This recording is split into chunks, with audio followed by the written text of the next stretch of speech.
Good evening. I'm Jennifer Meckles. Thanks for joining us. Tonight, communities across Colorado are preparing for a weekend of protests. They're branded as No Kings protest, and they're scheduled around the country tomorrow. Organizers say these are meant to take a stance against what they call the authoritarian actions of the Trump administration.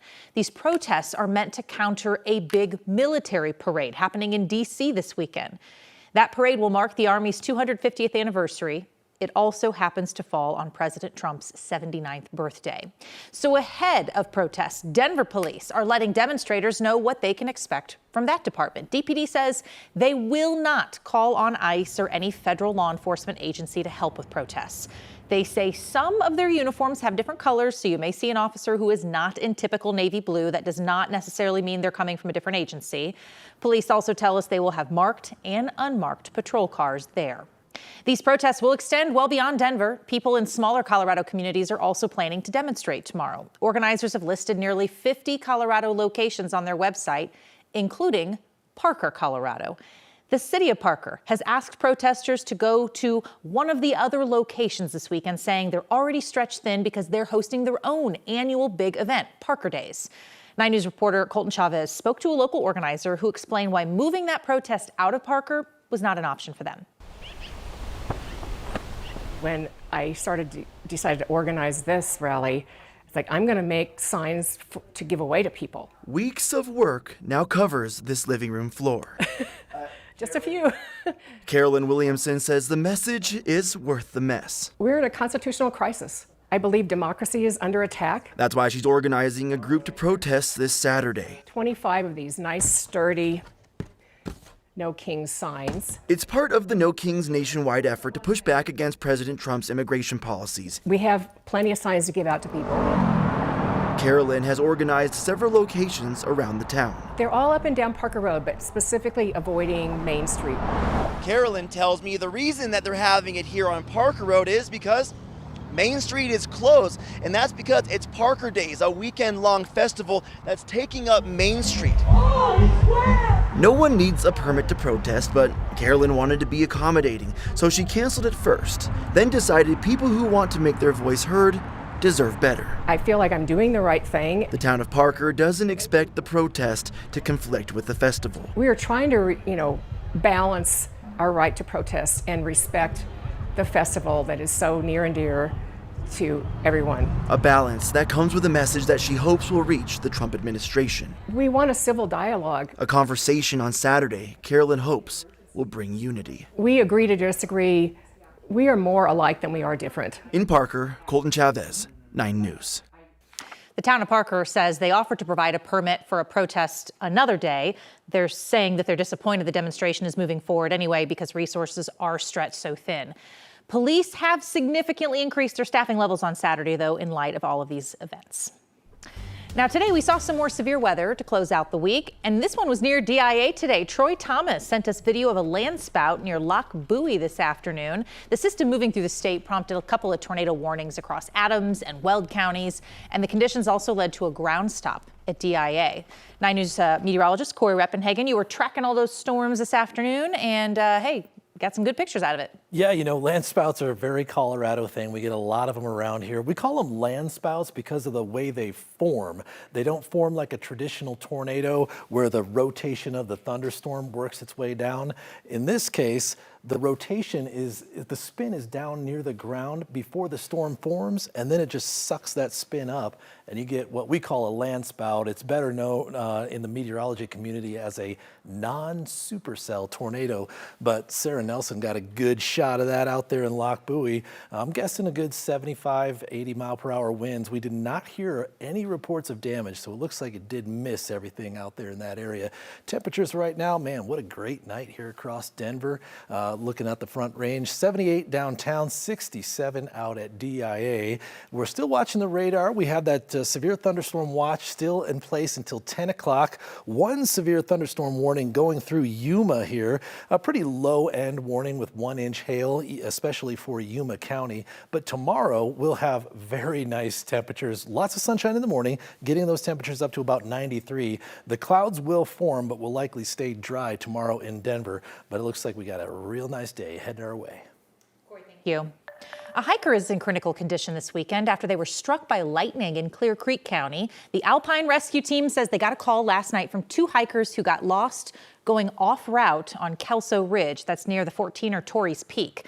The team was guiding those hikers to safety by phone, and then rescue crews say one of the hikers reported his partner got struck by lightning and was unresponsive.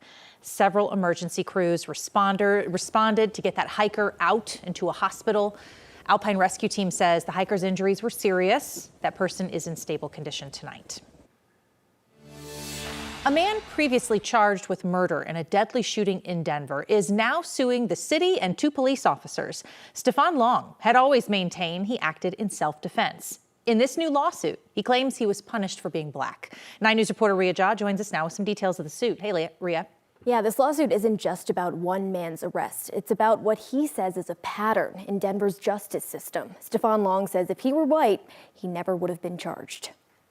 4 months in jail, 10 months on house arrest, isolated from his wife and kids. In a lawsuit filed this week, Stefan Long says he endured all of that just because of the color of his skin. The lawsuit centers around a June 2023 road rage incident on I-25 when Long was cut off by 2 men. They then got out of their car and began assaulting him through his open window. Long ended up shooting and killing the 2 men after he said he feared for his life and had no escape. He was charged with 2 counts of first-degree murder and held for more than a year. Last summer, the final charges were dropped. The Denver DA's office admitting the evidence showed a strong and valid self-defense claim under Colorado law. Now Long is suing the city and 2 Denver police officers claiming they ignored eyewitness accounts, withheld key context, and pushed for charges based on racial bias.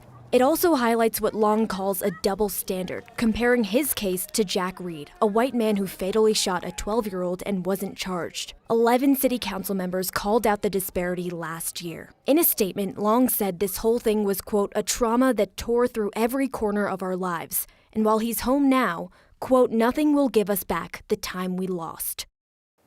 Long's lawsuit also points to Denver's own data showing that black residents are more likely to be arrested and more likely to have their cases dismissed. The city attorney's office said they had no comment on the lawsuit. Reporting in the studio, Ria Jha, 9 News. The woman who hit and killed an up-and-coming cyclist was sentenced today to 4 years in prison. Magnus White was a former Team USA cyclist. He was just 17 years old when he was hit and killed along Highway 119 in Boulder County. This happened back in July of 2023. At today's sentencing for the driver, Yiva Smiljanska, White's family, that's who you're seeing in photos here, White's family pushed for the maximum sentence of 6 years in prison.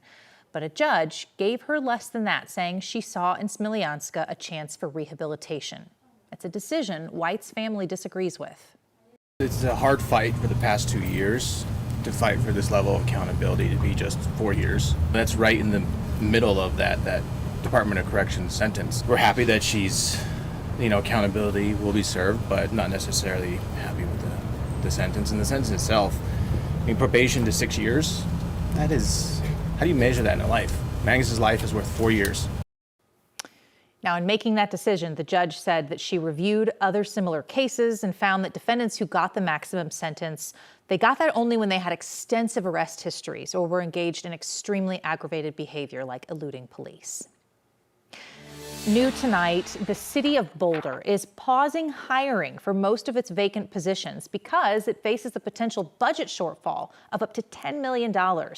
The city announced the hiring freeze today, saying it will fill jobs necessary to public safety and water quality. And hiring for other unfilled roles will just need approval of the city manager. The city anticipates the budget shortfall because of a trend that we're seeing in a lot of cities around Colorado, less money coming in from sales taxes. Boulder's also seeing less tax revenue from things like marijuana and vapes. This hiring freeze is set to last through the end of the year. People who are riding RTD's Flatiron Flyer may have been exposed to measles this month. State health officials say a person was infectious when they rode the bus between Denver and Boulder last week. It's the 15th Coloradan now confirmed to have gotten measles this year, and this is one of those rare breakthrough cases. This person was fully vaccinated. Health officials say that person recently traveled to a part of Europe where there's a high number of measles cases. So now we've got a list of places around Denver and Boulder where this potential exposure could have happened to somebody else. We have that list as well as the dates and the times on 9news.com. This summer, the Boulder County Sheriff's Office is going to increase their nighttime patrols along Flagstaff. They're hoping to cut down on illegal activity, also addressing community safety concerns. The increased enforcement is going to focus on fire-related regulations, illegal parking, and smoking and alcohol. RTD's L line will be suspended this weekend for Denver's Juneteenth Music Festival. So if you're planning to take public transit to go to the event on Sunday in 5 Points, you got to take a bus. The L line goes back to normal service Monday.